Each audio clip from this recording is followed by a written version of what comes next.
शांति। आज की साकार मुरली है। मीठे बच्चे, तुम्हें श्रीमत पर सबको सुख देना है। तुमको श्रेष्ठ मत मिलती है श्रेष्ठ बनकर दूसरों को बनाने के लिए। प्रश्न है, रहम दिल बच्चों के दिल में कौन सी लहर आती है, उन्हें क्या करना चाहिए? उत्तर, जो रहमदिल बच्चे हैं उनकी दिल होती है हम गांव-गांव में जाकर सर्विस करें। आजकल बेचारे बहुत दुखी हैं, उनको जाकर खुशखबरी सुनावें कि विश्व में पवित्रता, सुख और शांति का दैवी स्वराज्य स्थापन हो रहा है। यह वही महाभारत लड़ाई है। बरोबर उस समय बाप भी था, अभी भी बाप आया हुआ है। ओम शांति।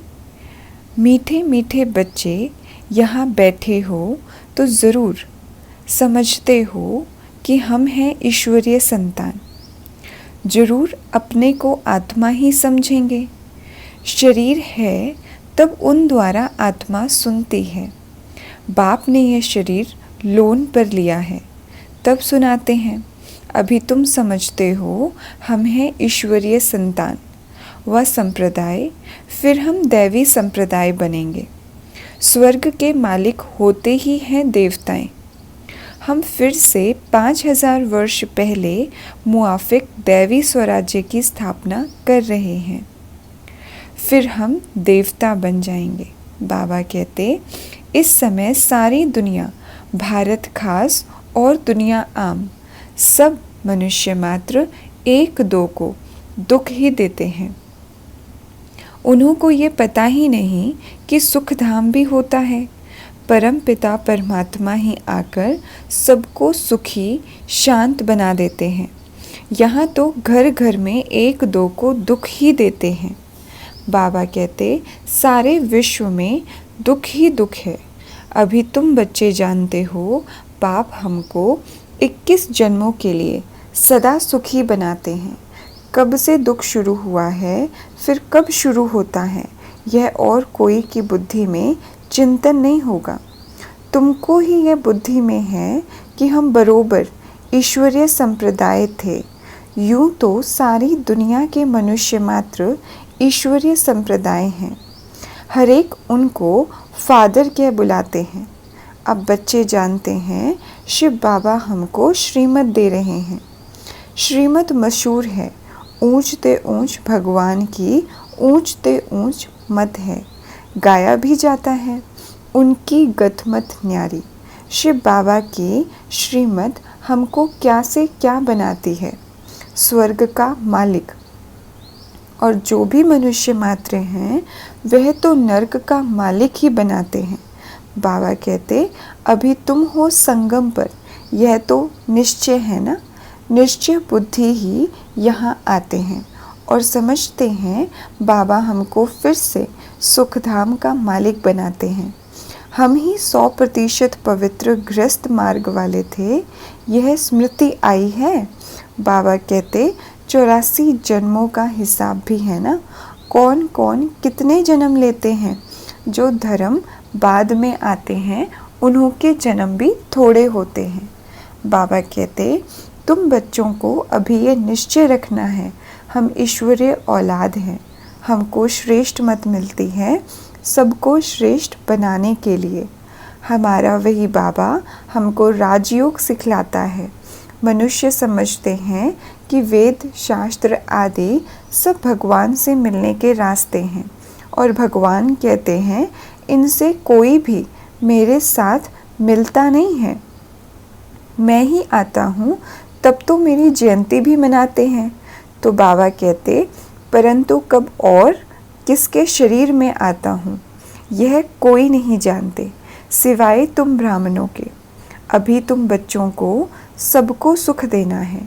दुनिया में सब एक दो को दुख देते हैं। वो लोग ये नहीं समझते कि विकार में जाना दुख देना है। अभी तुम जानते हो ये महान दुख है। कुमारी जो पवित्र थी उनको अपवित्र बनाते हैं। नरकवासी बनने के लिए कितना सेरेमनी करते हैं। यहाँ तो ऐसे हंगामे की कोई बात ही नहीं।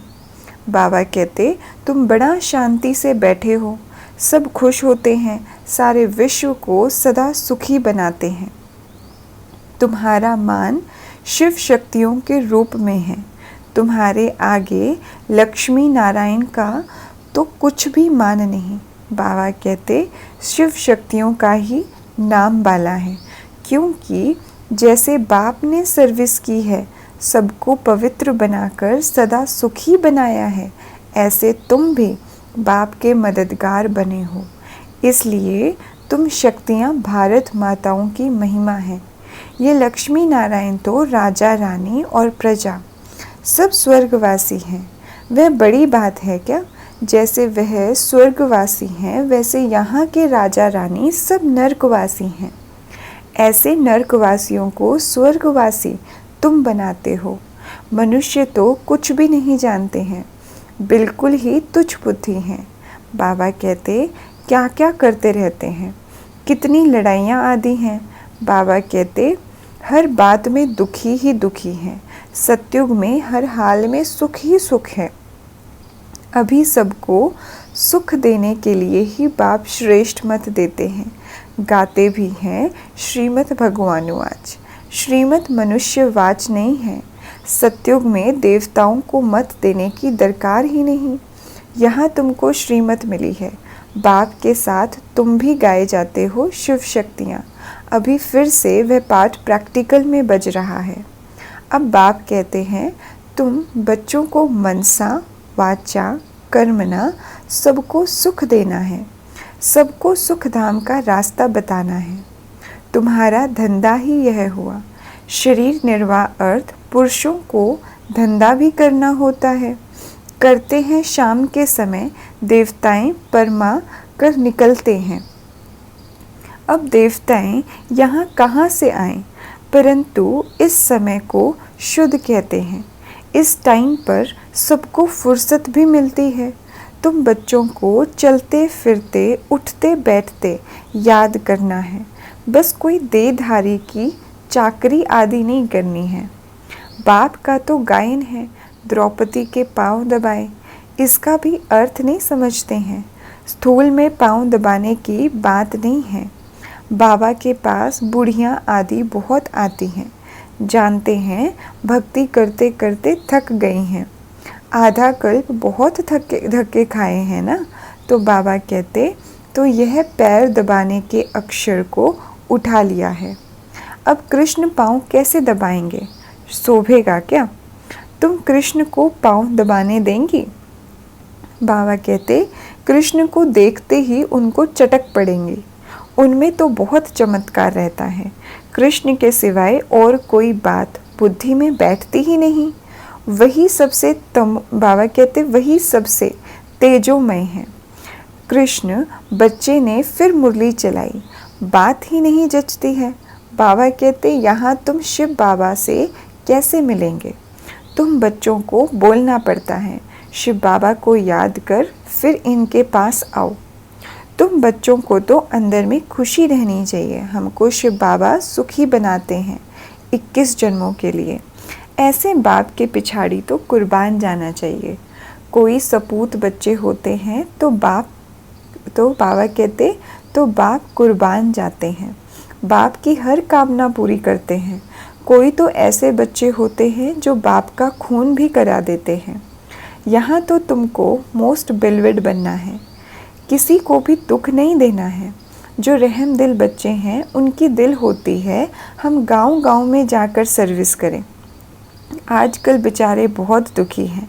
बाबा कहते, उनको जाकर खुशखबरी सुनाओ कि विश्व में पवित्रता सुख शांति का दैवी स्वराज्य स्थापन हो रहा है। यह वही महाभारत लड़ाई है। बरोबर उस समय बाप भी था, अभी भी बाप आया हुआ है। तुम जानते हो बाबा हमको पुरुषोत्तम बना रहे हैं। यह है ही पुरुषोत्तम संगम युग। तुम बच्चे जानते हो हम पुरुषोत्तम कैसे बनते हैं। तुमसे पूछते हैं तुम्हारा उद्देश्य क्या है? बोलो मनुष्य से देवता बनना। देवताएं तो मशहूर हैं ना। बाप कहते हैं जो देवताओं के भक्त हो उनको समझाओ। भक्ति भी पहले पहले तुमने शुरू की, शिव की फिर देवताओं की। तो पहले पहले शिव बाबा के भक्तों को समझाना है। बोलो, शिव बाबा कहते हैं मुझे याद करो। शिव की पूजा करते हैं, परंतु यह थोड़ी ही बुद्धि में आता है कि पतित पावन बाप है। भक्ति मार्ग में देखो धक्के कितने खाते हैं। बाबा कहते शिवलिंग तो घर में ही रख सकते हैं ना, उनकी पूजा कर सकते हैं, फिर अमरनाथ बद्रीनाथ आदि तरफ जाने की क्या दरकार है। परंतु भक्ति मार्ग में मनुष्य को धक्के ज़रूर खाने हैं। तुमको उनसे छुड़ाते हैं। बाबा कहते तुम हो शिव शक्ति, शिव के बच्चे। तुम बाप से शक्ति लेते हो, वह भी मिलेगी याद से। विकर्म विनाश होंगे, पतित पावन तो बाप है ना। तो बाबा कहते याद से ही तुम विकर्माजीत पावन बनते हो। सबको यह रास्ता बताना है। तुम अभी राम के बने हो। राम राज्य में है सुख और रावण राज्य में है दुख। भारत में ही सबके चित्र हैं जिनकी इतनी पूजा होती है। ढेर के ढेर मंदिर हैं, कोई हनुमान का पुजारी, कोई किसका। इनको कहा जाता है ब्लाइंड फेथ। अभी तुम जानते हो, हम भी ब्लाइंड थे। इनको भी मालूम नहीं था ब्रह्मा विष्णु शंकर कौन है क्या है। जो पूज्य थे वही फिर पुजारी बने। तो बाबा कहते सतयुग में है पूज्य और यहाँ है पुजारी। बाप कितना अच्छा रीति समझाते हैं। तुम जानते हो पूज्य होते ही है सतयुग में, यहाँ है पुजारी तो पूजा ही करते हैं। तुम हो शिव शक्तियाँ, अभी तुम ना पुजारी ना पूज्य हो। बाप को भूल मत जाओ, ये साधारण तन है ना, इसमें ऊंचते ऊंच भगवान आते हैं। तुम बाप को अपने पास निमंत्रण देते हो ना, बाबा आओ, हम बहुत पतित बन गए हैं। पुरानी पतित दुनिया पतित शरीर में आकर हमको पावन बनाओ। बच्चे निमंत्रण देते हैं, यहाँ तो कोई पावन है नहीं। ज़रूर सभी पतितों को पावन बनाकर ले जाएंगे ना। तो सबको शरीर छोड़ना पड़े। मनुष्य शरीर छोड़ते हैं तो कितना हाय दोष मचाते हैं। तुम खुशी से जाते हो। अभी तुम्हारी आत्मा रेस करती है, देखें कौन शिव बाबा को जास्ती याद करते हैं। शिव बाबा की याद में रहते रहते ही शरीर छूट जाए तो अहो सौभाग्य, बेड़ा ही पार। बाबा कहते सभी को बाप कहते हैं ऐसे पुरुषार्थ करो। सन्यासी भी कोई कोई ऐसे होते हैं, ब्रह्म में लीन होने के लिए अभ्यास करते हैं, फिर पिछाड़ी में ऐसे बैठे बैठे शरीर छोड़ देते हैं। सन्नाटा हो जाता है। सुख के दिन फिर आएंगे, इसके लिए ही तुम पुरुषार्थ करते हो। बाबा हम आपके पास चलें। आपको ही याद करते करते जब हमारी आत्मा पवित्र हो जाएगी तो आप हमको साथ ले जाएंगे। आगे जब काशी कलवट खाते थे तो बहुत प्रेम से खाते थे, बस हम मुक्त हो जाएंगे ऐसे समझते थे। अभी तुम बाप को याद करते चले जाते हो शांति धाम। बाबा कहते तुम बाप को याद करते हो तो इस समय के बल से पाप करते हैं। वे समझते हैं हमारे फिर पानी से पाप कट जाएंगे, मुक्ति मिल जाएगी। बाबा कहते अब बाप समझाते हैं वह कोई योग बल नहीं है। पापों की सजा खाते खाते फिर जाकर जन्म लेते हैं। नए सिर फिर पापों का खाता शुरू होता है। कर्म अकर्म विकर्म गति बाप बैठ समझाते हैं। राम राज्य में कर्म अकर्म होते हैं, रावण राज्य में कर्म विकर्म हो जाते हैं। वहाँ कोई विकार आदि होता नहीं है। मीठे मीठे फूल बच्चे बन जाते हैं। बाप हमको सब युक्तियाँ सब राज समझाते हैं। बाबा कहते मुख्य बात यह है कि बाप को याद करो। पतित पावन बाप तुम्हारे सामने बैठे हैं। कितना निर्माण है, कोई अहंकार नहीं। बिल्कुल साधारण चलते रहते हैं। बाप दादा दोनों ही बच्चों के सर्वेंट हैं। तुम्हारे 2 सर्वेंट हैं, ऊंचे ते ऊंचे, शिव बाबा, फिर प्रजापिता ब्रह्मा। वो लोग त्रिमूर्ति ब्रह्मा कह देते हैं, अर्थ थोड़ी ही जानते हैं। त्रिमूर्ति ब्रह्मा क्या करते हैं कुछ भी पता नहीं है। अच्छा, मीठे मीठे सिकिलते बच्चों प्रति माता पिता बाप दादा का याद प्यार और गुड मॉर्निंग। रूहानी बाप की रूहानी बच्चों को नमस्ते जी। हम रूहानी बच्चों की रूहानी बाप दादा को याद प्यार, गुड मॉर्निंग और नमस्ते जी, नमस्ते जी। धारणा के लिए मुख्य सार है, पहला, सदा ये निश्चय रहे कि हम ईश्वरीय औलाद हैं। हमें श्रेष्ठ मत पर चलना है, किसी को भी दुख नहीं देना है, सबको सुख का रास्ता बताना है। दूसरा, सपूत बच्चा बन बाप पर कुर्बान जाना है, बाप की हर कामना पूरी करनी है। जैसे बाप दादा निर्माण और निरअहंकारी है, ऐसे बाप समान बनना है। वरदान है, कल्याणकारी बाप और समय का हर सेकंड लाभ उठाने वाले निश्चय बुद्धि, निश्चिंत भव। जो भी दृश्य चल रहा है उसे त्रिकालदर्शी बनकर देखो।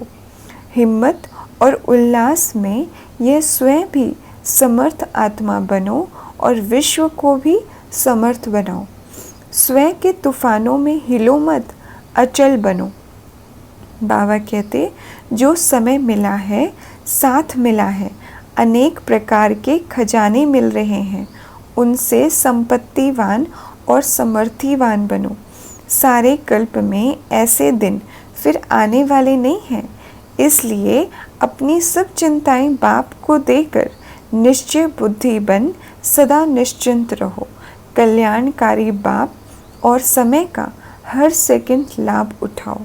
स्लोगन है, बाप के संग का रंग लगाओ तो बुराइयां स्वतः समाप्त हो जाएंगी। बाप के संग का रंग लगाओ तो बुराइयां स्वतः ही समाप्त हो जाएंगी। अच्छा, ओम शांति।